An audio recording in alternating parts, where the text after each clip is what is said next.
আমি রুমে বিশ্রাম নিতে গিয়ে শুয়ে পড়লাম। হঠাৎ মনে হলো কেউ আমার পাশে শুয়ে আছে।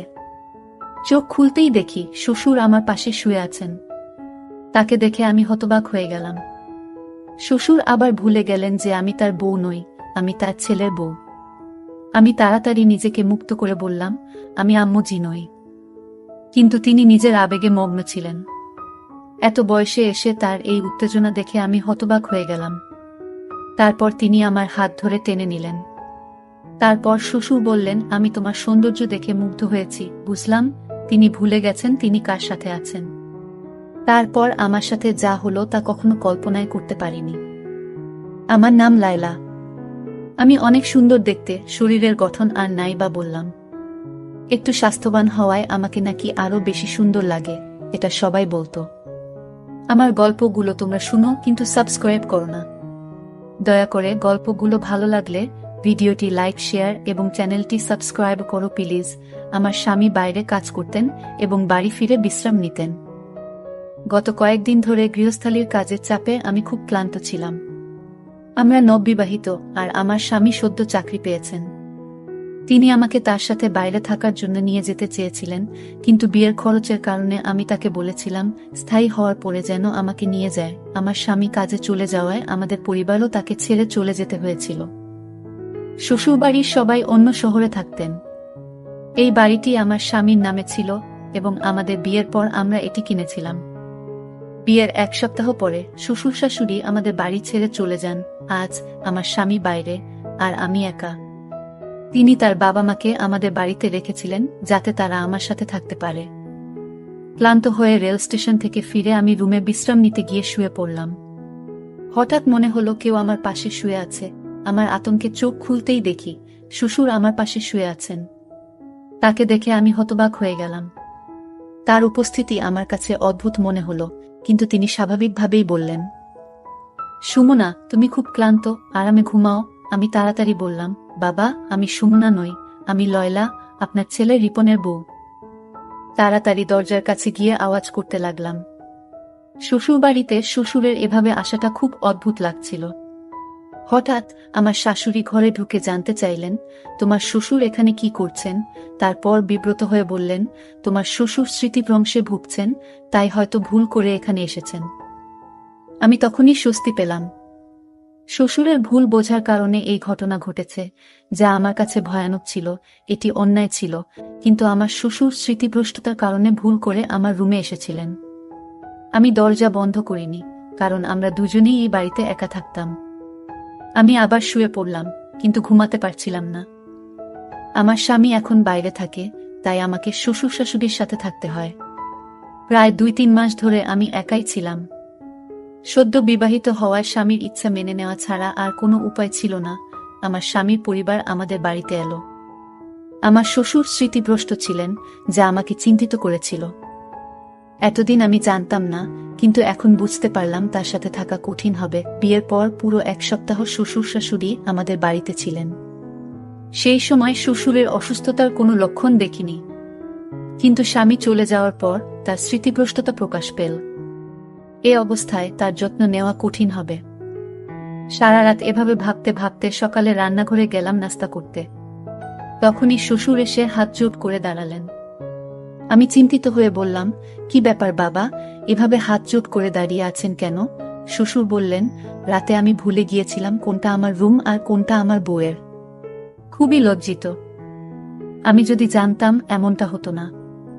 ভবিষ্যতে যদি ভুল করি ক্ষমা করবেন। আমি বললাম, বাবা, আপনি আমার বর। যা হয়েছে ভুলে যান। এরপর তাকে বাইরে পাঠিয়ে চা নিয়ে আসলাম। আমারও খারাপ লাগছিল, কিন্তু শ্বশুরকে বিব্রত দেখে বুঝলাম আমারও ভুল ছিল। আমরা সবাই মিলে নাস্তা করলাম। তবে আমি আমার স্বামীকে খুব মিস করছিলাম। তিনি প্রতি কয়েক ঘন্টা পর পর ফোন করতেন। শাশুড়িও আমাকে খুব ভালোবাসতেন। আমাদের দিনগুলো ভালোই যাচ্ছিল। শ্বশুর শাশুড়ির আচরণে আমি অনেক হাসতাম। এটা একটা মজার ঘটনা ছিল। যখন আমার স্বামী ফোন করলেন, আমি বললাম, শ্বশুর শাশুড়ির সাথে থাকায় আমি একাকিত্ব অনুভব করছি না। তিনি বললেন, এজন্যই তাদের এখানে রেখে গেছেন। একদিন বিকেল 5টা, গরমের দিনে আবহাওয়া ভালো ছিল। আমি কিছুটা বাতাস নিতে বারান্দায় গেলাম। দোলনায় বসে মোবাইল ব্যবহার করছিলাম। হঠাৎ শ্বশুর এসে বললেন, তোমার হাত অনেক সুন্দর, তুমি অনেক সুন্দর, তোমাকে আগের মতোই সুন্দর লাগছে। এটা শুনে আমি লজ্জা পেলাম এবং উঠতে চাইলাম। তিনি আমার হাত ধরে টেনে নিলেন। আমি রেগে বললাম, বাবা, আপনি কি করছেন? তিনি হেসে বললেন, লায়লা, আমি তোমার সাথে রোমান্স করব না? তোমার সৌন্দর্য দেখে মুগ্ধ হয়েছি। বুঝলাম তিনি ভুলে গেছেন তিনি কার সাথে আছেন। শ্বশুর আবার ভুলে গেলেন যে আমি তার বউ নই, আমি তার ছেলের বউ। আমি তাড়াতাড়ি নিজেকে মুক্ত করে বললাম, আমি আম্মু জি নই। কিন্তু তিনি নিজের আবেগে মগ্ন ছিলেন। এত বয়সে এসে তার এই উত্তেজনা দেখে আমি হতবাক হয়ে গেলাম। এই সময় মা ঠান্ডা হাওয়া খেতে খেতে বারান্দায় এসে জিজ্ঞেস করলেন, কি ব্যাপার, কোনো সমস্যা আছে? আমি উত্তর দেওয়ার আগেই মা শ্বশুরের হাত ধরে তাকে ছাদ থেকে নামিয়ে নিলেন। তিনি বললেন, শ্বশুরের দিনে কয়েকবার এমন খিঁচুনি হয়। পরের দিন রিপন ফোন করল। আমি তাকে বিষয়টি বলতে চাইলাম, কিন্তু মা এসে বললেন, তুমি তোমার বাবার কর্মকাণ্ডের কথা বলো। শ্বশুর জানতেন যে আমার স্বামী প্রতিদিন সন্ধ্যা 4টায় ফোন করে। শ্বশুর মোবাইল নিয়ে আসলেন এবং রিপনের সাথে কথা বলার সময় তাকে কথোপকথনে জড়িয়ে ফেললেন। অনেকক্ষণ পর যখন শ্বশুর ফিরলেন, তখন আমি রিপনের সাথে কথা বলার সুযোগ পেলাম না। মা বললেন, কেন কল কেটে দিল? এরপর বললেন, রিপনের একটি গুরুত্বপূর্ণ মিটিং আছে, রাতে ফোন করবে, তখন কথা বলো। সারা রাত অপেক্ষা করেও রিপনের কল পেলাম না। আমার শাশুড়ি পাশে বসে টিভি দেখছিলেন। তিনি বললেন, বৌমা, তোমার বাবার কাজের সঙ্গে রিপন এর কোনো সম্পর্ক নেই। দয়া করে তাকে এ বিষয়ে কিছু বলো না, নইলে সে টেনশনে পড়ে যাবে। আমি সময় মতো ওষুধ দিচ্ছি, তোমার বাবা তাড়াতাড়ি সুস্থ হয়ে উঠবে। আমি বিভ্রান্ত হয়ে মায়ের দিকে তাকালাম।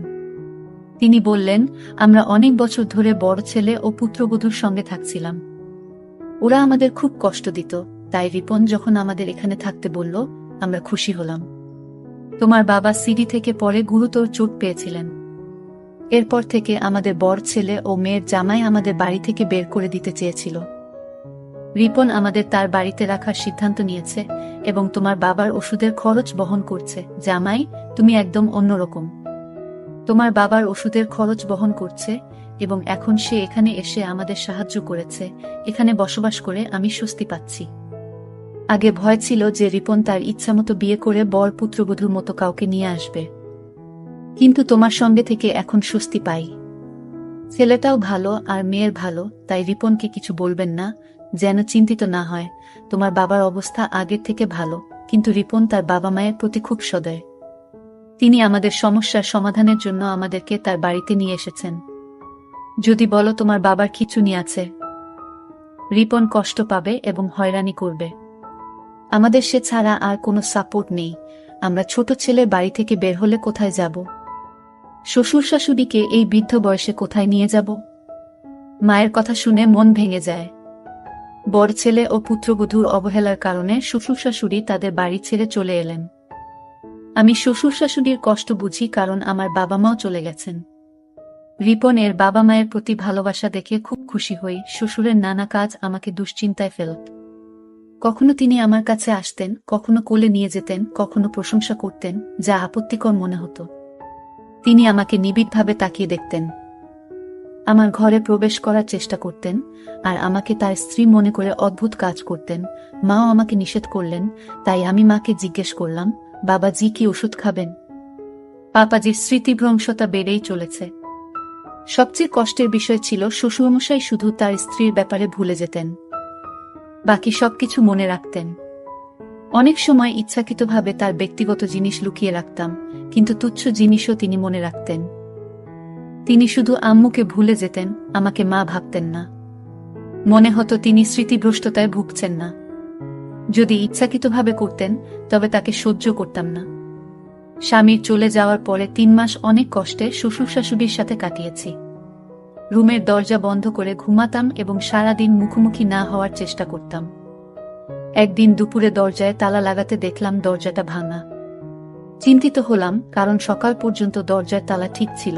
বিকালে ঘুমানোর সময়ও আমি সবসময় রুমের তালা লাগিয়ে রাখতাম, কিন্তু আজ তালাটা নষ্ট হয়ে গেছে। কোনোভাবে দরজাটা ঠিকমতো বন্ধ করেছিলাম। রাতে ঘুমাতে গেলাম, কিন্তু দরজা খোলা থাকায় ঘুমাতে পারছিলাম না। রাত 3টায় ঘুমিয়ে পড়লাম। সকাল 6টায় ঘুম ভাঙল, অবাক হয়ে দেখলাম আমার স্বামীর বদলে শ্বশুর আমার বিছানায়। আমি শ্বশুরকে জাগালাম, কিন্তু তিনি আমাকে সুন্না বলে ডাকতে লাগলেন এবং আমাকে জড়িয়ে ধরার চেষ্টা করলেন। আমি নিজেকে মুক্ত করার চেষ্টা করছিলাম। তখন সকাল 6:05, স্বামী রিপন হঠাৎ 3 মাস পর ঘরে ঢুকে পড়লেন। আমি নাইট ড্রেস পরা ছিলাম, শ্বশুরও রুমে ছিলেন। রিপন আমার মুখে জোরে থাপ্পড় মারলেন এবং বললেন, আমি বিশ্বাস করতে পারছি না যে তুমি এমন কাজ করেছ। তার কথায় আমি হতভম্ব হয়ে পড়লাম।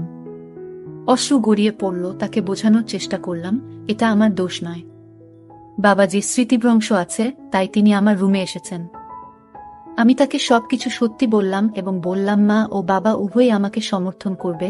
তখন অবস্থা ছিল যেমন আকাশ ভেঙে পড়ার মতো। বুঝতেই পারিনি যে দুজনেই এমন দ্রুত রং বদলাবে। তখন শাশুড়ি কাঁদতে দেখে বলেছিলেন, রিপন, আমি তো তোমাকে আগেই বলেছিলাম তোমার স্ত্রী চরিত্রহীন। ওর আচার ব্যবহার খুব খারাপ। আমি অনেকদিন ধরে তোমাকে বলছি যে তোমার স্ত্রী তোমার বাবাকে পটানোর চেষ্টা করছে, সে তোমাকে ছাড়া থাকতে পারছে না, তাই এমন করছে। শাশুড়ি মা আরও বলেন, ও তোমার বাবার নয়, তোমার স্ত্রীরই দোষ। এই মেয়েটা খারাপ। মা তখন কান্নায় ভেঙে পড়লেন, আর আমি তাকিয়ে দেখছিলাম কতটা সহজে মিথ্যা বলছে সে। শ্বশুর বলল, তোমার স্ত্রী আমাকে প্রলুব্ধ করেছে। বলল, আমার সাথে রাত কাটাবে না, বললে তোমাকে আমাদের সম্পর্কে মিথ্যা বলবে এবং আমাদের এই বাড়ি থেকে বের করে দেবে। বাবা বললেন, আমি একজন সৎ মানুষ, আমি কখনো কোনো নারীর দিকে তাকাইনি। আমি এই বৃদ্ধ বয়সে এমন পাপ করতে পারি না। তোমার স্ত্রীর কথায় আমার কোনো বিশ্বাস নেই। রিপন এর মুখ রাগে লাল হয়ে গেল। সে কিছু না বলে আমার হাত ধরে বলল, তুমি আমার মা বাবাকে কষ্ট দিচ্ছ, তোমার লালসা পূরণ হচ্ছে না বলে আমার টার্গেট হয়ে গেছ। গত 2 মাস ধরে আম্মু আমাকে প্রতিদিন ফোন করে তোমার কিছু ছবিও পাঠিয়েছে, কিন্তু আমি আম্মুর কথা বিশ্বাস করিনি। আমার বিশ্বাস ভেঙে দিয়েছ। আজকে আমার সব ভুল ভেঙে গেল। মা বারবার বলার পরেও আমি যদি না আসতাম তাহলে কিছুই জানতাম না। আমি স্বামীর পায়ে ধরে বললাম, তুমি জানো তোমার বাবা স্মৃতিভ্রষ্টতায় ভুগছেন। তিনি সকালে এক শূন্যতা থেকে আমার রুমে আসেন, আমাকে মা মনে করেন। আজও তেমন কিছু হয়েছে। আমি জানি না মা তোমাকে কি বলেছে, কিন্তু বিশ্বাস করো, আমি চরিত্রহীন নই। তোমার বাবাকে আমি নিজের বাবার মতো দেখি, তার সাথে খারাপ কিছু করব কেন? রিপন বলল, আর কিছু শুনতে চাই না। সব শেষ। আমি বললাম, ভগবানের দোহাই, এসব বলো না, আমার সংসার ভেঙে যাবে। আমি মা বাবাকে অনুরোধ করেছি সত্যি বলার জন্য, কিন্তু কেউ কিছু বলল না। তিনি বললেন, আমি এমন কিছু করছি না, আমার স্বামীকে প্রতারণা করিনি। তোমার বাবার সাথে সম্পর্ক থাকা মানে আরও লোকের সাথেও সম্পর্ক থাকতে পারে। আমি কখনোই তোমাকে বোকা বানাইনি। আমার স্বামী বলল, তুমি বারবার বোকা বানানোর চেষ্টা করছো। আমি আর বোকা হব না। বাবার মিথ্যা কথা বলার রোগ নেই। রিপন চুপচাপ ছিল। তারপর বলল, তুমি এখান থেকে চলে যাও। স্বামী আমাকে ধাক্কা দিয়ে বাড়ি থেকে বের করল। আমি মাথা ঘুরে পড়ে গেলাম। জ্ঞান ফিরলে দেখি আমি হাসপাতালের বিছানায়। আমার বিধবা বোন পাশে বসেছিল। স্বামীর সাথে সুখ না পেয়ে বোনের দুঃখ ভাগ করে নিচ্ছিলাম। আমার বোন আমাকে বলল, তুমি কি করেছ?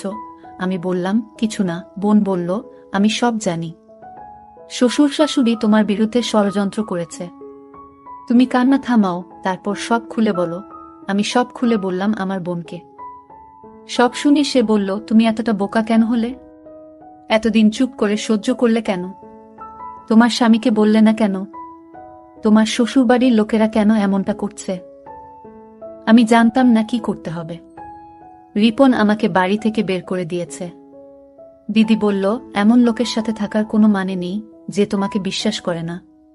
তোমার শাশুড়িও খারাপ ব্যবহার করেছে। প্রায় 1 সপ্তাহ পর রিপন ডিভোর্স পেপার পাঠাল। আমি জানতে চাইলাম আমার শ্বশুর শাশুড়ি কেন এমন করছে। আমি আমার ছোটবেলার বন্ধুকে বললাম, সত্যিটা জানার জন্য শ্বশুরবাড়িতে যে কাজের মেয়ে হিসেবে ঢুকে সব দেখে আসো।